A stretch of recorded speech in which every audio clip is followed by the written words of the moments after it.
रच रहा था। स्नाइपर गोली चलाता है और वह गोली सीधे डिएगो के सिर में लगती है, जिससे उसकी मौत हो जाती और उसके शव को कब्रिस्तान में दफनाया गया।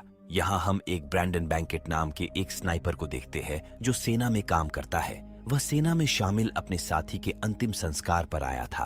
अंतिम संस्कार के बाद ब्रैंडन अपने मेजर रिचर्ड मिलर से मिलता है और वे कोलंबिया के रहस्यम स्नाइपर के बारे में बातचीत करते हैं और कैप्टन ने इस हत्यारे की जांच करने के लिए वे ब्रैंडन को एक विशेष स्नाइपर के रूप में नियुक्त कर देता है। उसके बाद ब्रैंडन उस हत्या के मामले को जांच कर रही टीम से मिलने कोलंबिया एक कार से रवाना हो गया। यहाँ पहुंचकर उसकी मुलाकात एक सार्जेंट नाम के आदमी से होती है जो उस मामले का देखरेख करता था। सार्जेंट ब्रैंडन को एक फाइल देता है और बताता है कि इस खुफिया मिशन में जीसस मोरालेस नाम का एक हाई प्रोफाइल ड्रग्स डीलर शामिल था, जिस पर कई अन्य ड्रग्स डीलरों की हत्या करने का असमंजस था।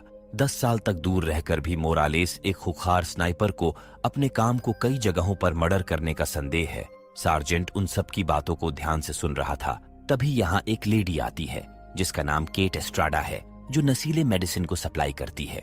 केट ने बताया कि हमें मोरालेस के बारे में कुछ जानकारी मिली है, जो शहर से दूर एक सुनसान जगह पर रहता है। मोरालेस को दोबारा वहां से भागने से पहले हमें उसे पकड़ना होगा। इसके बाद एस्ट्राडा ने ब्रैंडन को एक शार्प स्नाइपर बनने के लिए कहती है, जो उस शहर से दूर अपने सैनिकों के साथ सैंटियागो की रक्षा करता था। अगले दिन ब्रैंडन अपने टीम के साथ मिशन पर आता है। ये एक जंगल में पहुंचते हैं। एस्ट्राडा उन सबको अपने गति पर नजर रखने के लिए कहती है। अब ये मोरालेस के घर के पास पहुंचने वाले थे। तभी ब्रैंडन उन्हें चारों तरफ फैल जाने के लिए कहता है, ताकि मोरालेस को शक भी ना हो कि उसके ठिकाने पर कोई आने वाला है। दूसरी तरफ सार्जेंट अपने सैनिकों को एग्जैक्ट लोकेशन दे रहा था। कुछ समय बाद वहां जॉन सैमसन नाम का एक एजेंट आता है और वह भी मोरालेस के इन्वेस्टिगेशन को देखता है। एस्ट्राडा को ऐसा एहसास हुआ कि वे मोरालेस के घर के पास पहुंच गए हैं। वे आहिस्ता से घर के अंदर जाने लगते हैं। तभी अचानक एक बम ब्लास्ट होता है। इस ब्लास्ट में कुछ सैनिक मारे जाते हैं। दूसरी तरफ एक खुखार स्नाइपर जंगल से सैनिकों को देख रहा था। वह स्नाइपर पाब्लो के ऊपर निशाना बना रहा है। वह गोली चलाता है जो पाब्लो के पैर में लग जाती, जिससे वह गिर गया। एस्ट्राडा ये देख उसे एक सुरक्षित स्थान पर ले जा रही थी। उस स्नाइपर ने दोबारा गोली चलाई जो सीधा पाब्लो के सिर पर लगती है और उसकी मृत्यु हो गई। यह देख ब्रैंडन और अन्य सैनिक उसके पास आते हैं।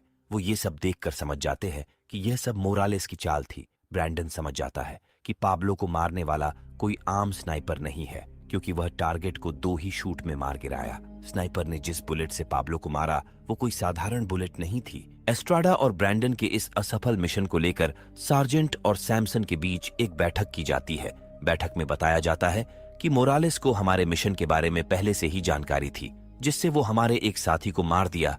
रात में सैंटोयोगो और ब्रैंडन एक सुनसान जगह पर आते हैं। यहाँ वे अपने मिशन को पूरा करने के लिए रुकते हैं। ब्रैंडन को यहाँ उसे पिछले मिशन में की गई गलती का एहसास होता है और उसे पता चलता है कि स्नाइपर किस तरह की बुलेट का यूज करते हैं। एस्ट्राडा पाब्लो की मौत के बारे में सोचकर रोने लगती है। वह एक पब में आती है। जब वह पब में पहुंचती तो उसके साथ कुछ लोग चीट करते। यहाँ एस्ट्राडा उन लोगों की पिटाई कर देती है। अब उसकी मुलाकात फादर कार्लोस से होती है, जो वहां काम करता था। कार्लोस मोरालेस के बारे में एस्ट्राडा को कुछ बताता है। वह बताता है कि मोरालेस अपने मिशन को आगे बढ़ाने के लिए एल डियाब्लो नाम के एक स्नाइपर को रखा है, जो पूरे कोलंबिया में ड्रग्स डीलर की निगरानी करता है। कार्लोस एस्ट्राडा को बताता है कि हमें उससे बचकर रहना चाहिए, कहीं हम उसके नजर में ना आ जाए और वो हमें अपना टारगेट बना ले। लेकिन एस्ट्राडा कहती है कि वह उस मिशन को छोड़ना नहीं चाहती है, क्योंकि उसने अपने कुछ साथी को अपने आंखों के सामने मरते हुए देखा है और उन सबको एल डियाब्लो ने ही मारा था।